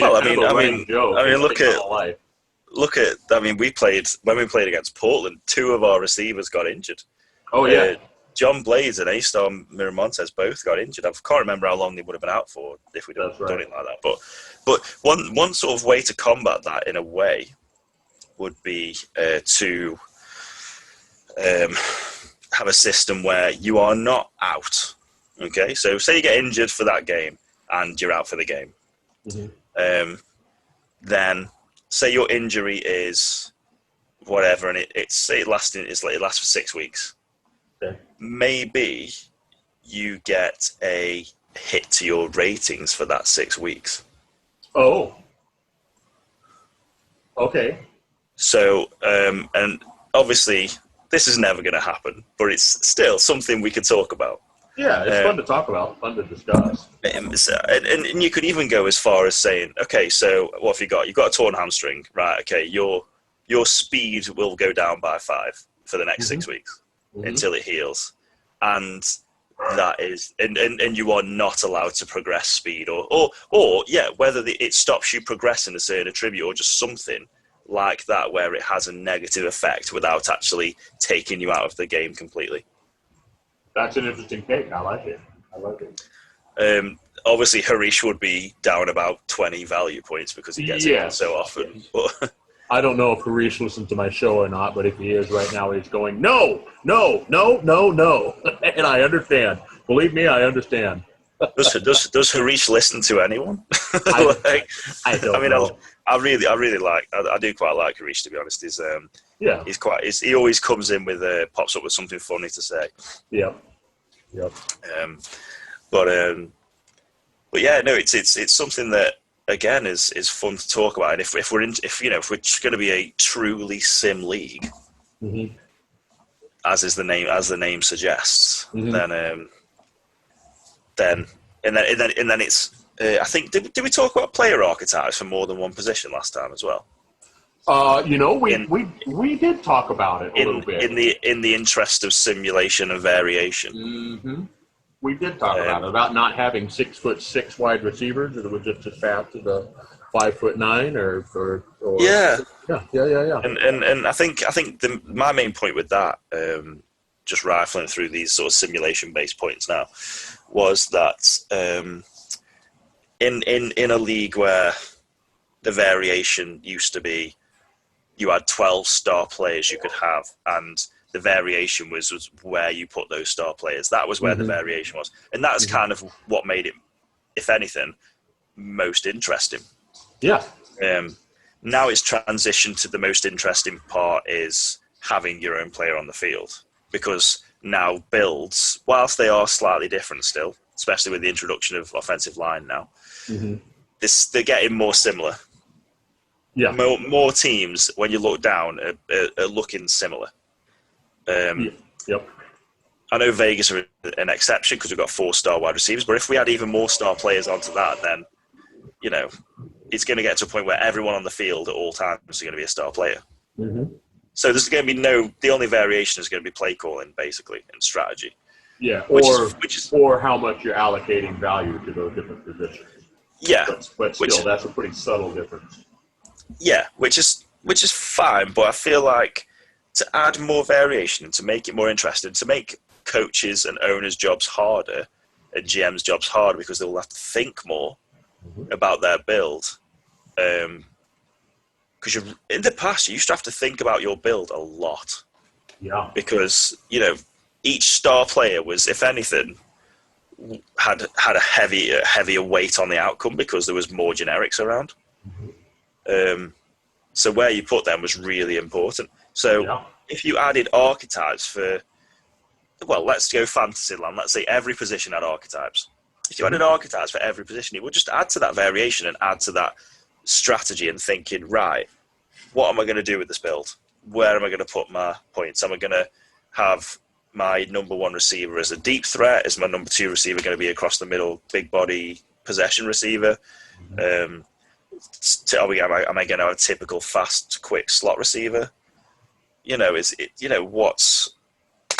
Where it just adds another dimension, another element to something that I think it just deepens the experience. Yeah, it feels like, in theory, it would really change up the play style a lot. I think there are probably some plays, some formations that you just wouldn't use. For example, if you had three big possession style wide receivers, you're just going to do things a little bit differently than you will if you got a bunch of speed guys. I think it would add more strategy in the draft as well. It could, yeah. I mean, I know that most of the draft was the person behind the player, but I think it would add another element to it, and to be honest, it would stop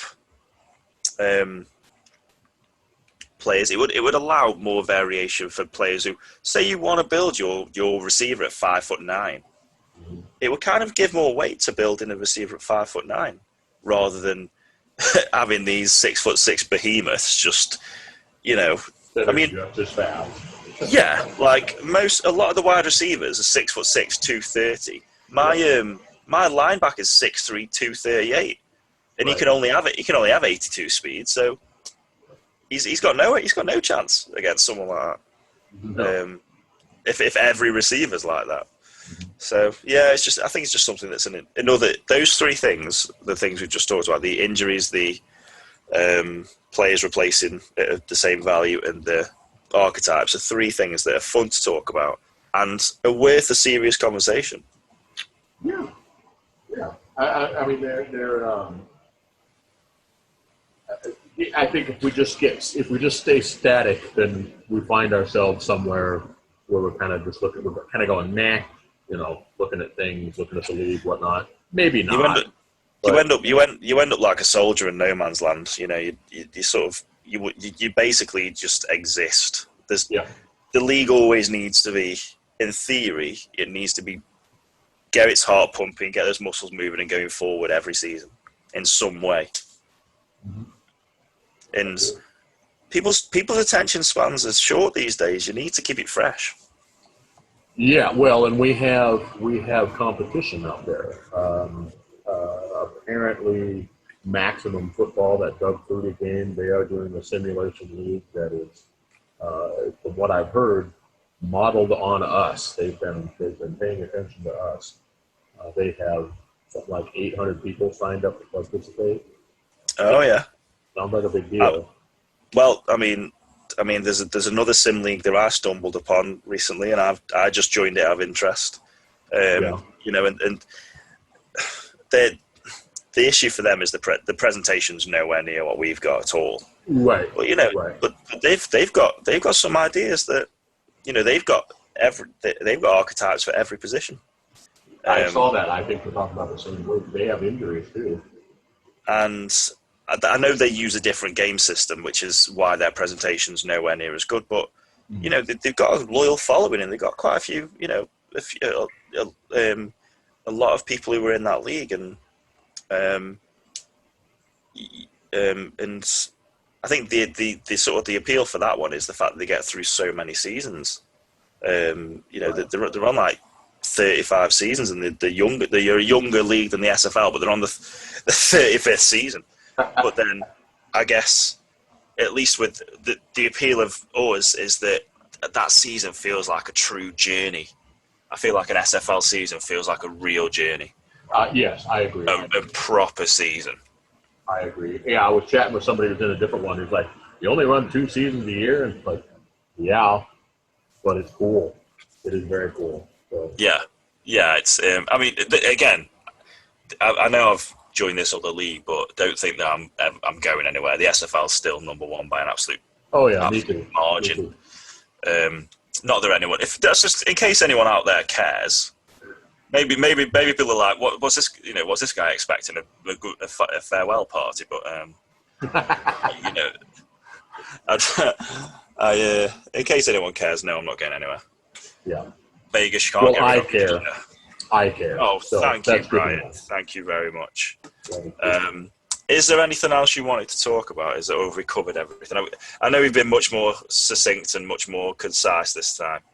Well, we didn't talk about air conditioning, so we did not. If anyone, the audio is not great, but if anyone is dying to know about our positions on things like that, let me know. I'll just give you the raw files, and you can listen through the static.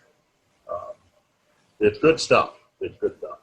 Oh yeah, I mean, if you want my opinions on America, if you want my story on how I got into American football and all that, then I go through that.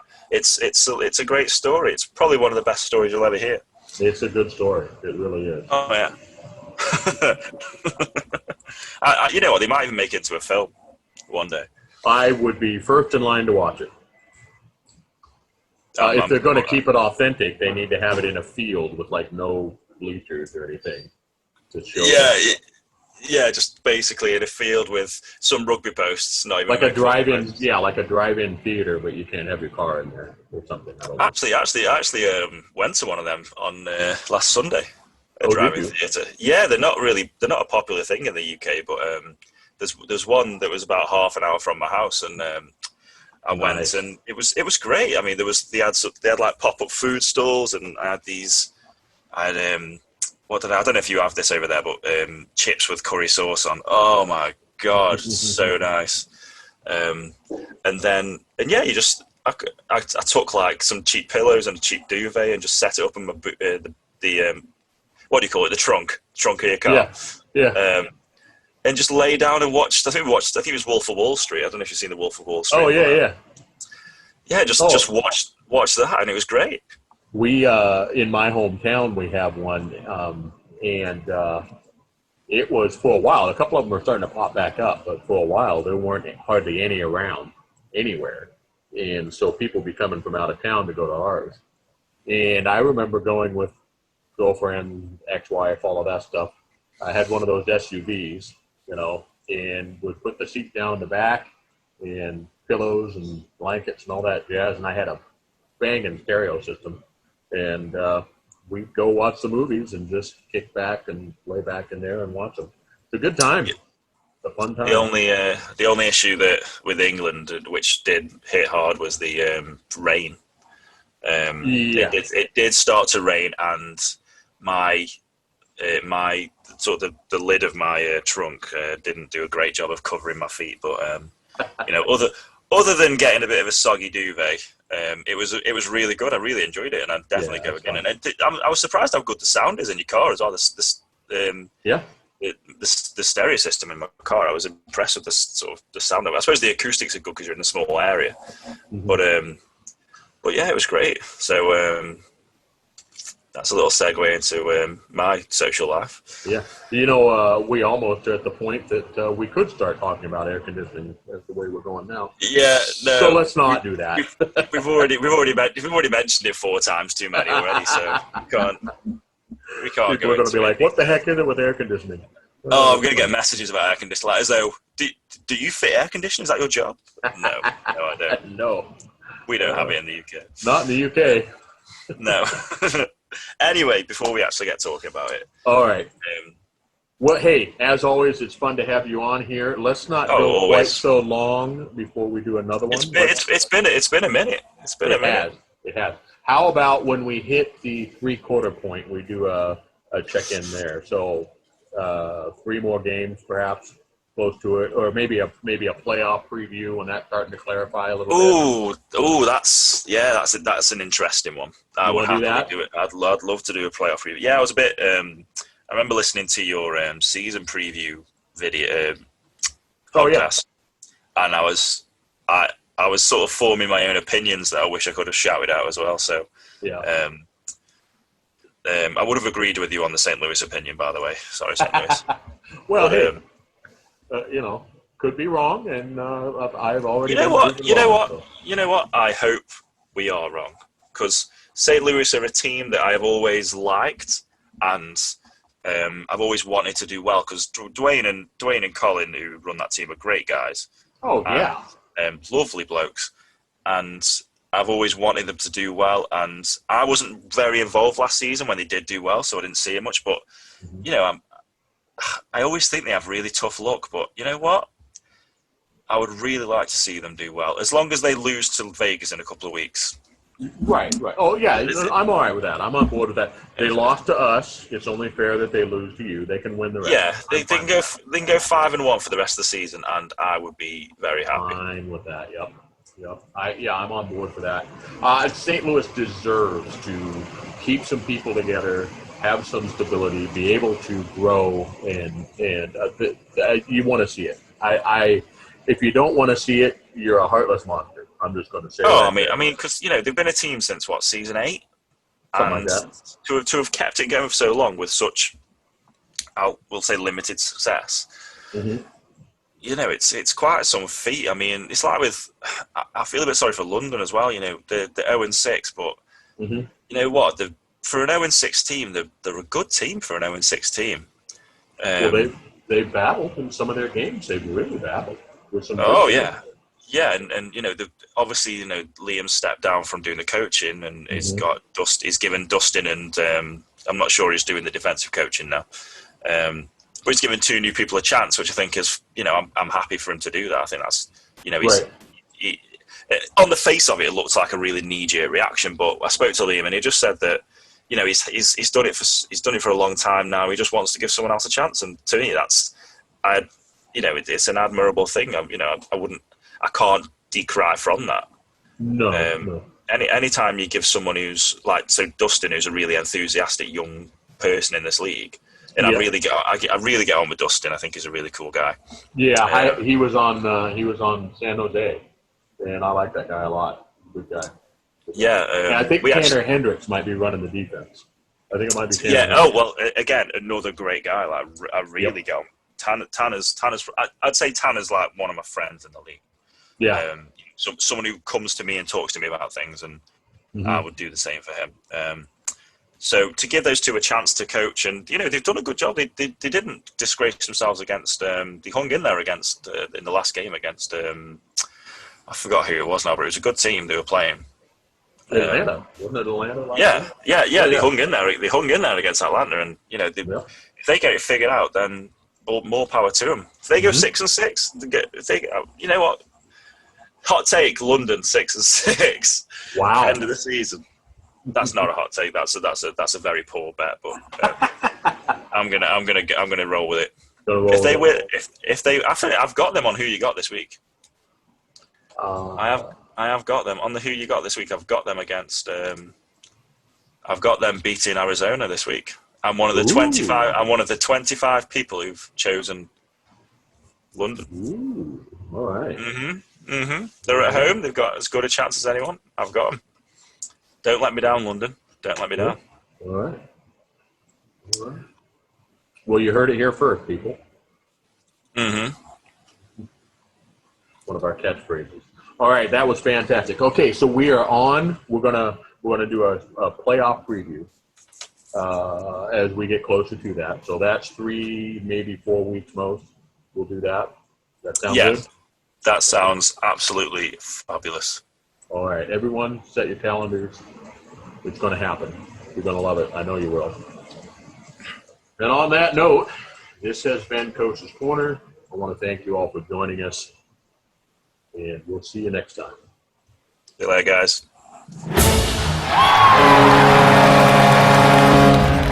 You've been listening to the Coach's Corner podcast with Coach Brian Craven, an Epic Esports Radio Network exclusive. If you enjoyed today's show, tell a friend. Make sure never to miss an episode by subscribing to Epic Esports on YouTube or downloading on Spotify. Follow us on Twitter and Instagram, and be sure to enable all notifications so you never miss our newest content. Thank you for listening.